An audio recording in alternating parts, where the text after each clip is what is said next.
yuxuya getdi. O yatmağında olsun sübh namazına yaxın ağac bar verdi. Elə həmin an bir qara kölgə meyvələrin hamısını dərib apardı. Bir zaman böyük oğlan ayılıb gördü ki, alma ağacda yoxdur, dərilibdi. Ayda, nə pis oldu. İndi atam deyəcək ki, sən fərasətsizsən. Padşahın böyük oğlu körpeşman evə qayıtdı. O biri gün padşah ortancıl oğlunu yanına çağırıb dedi.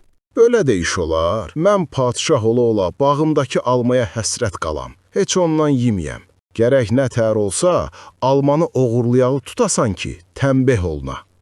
Ortancıl oğlan heç ox kamanda götürməyib alma ağacının yanında növbət tutdu.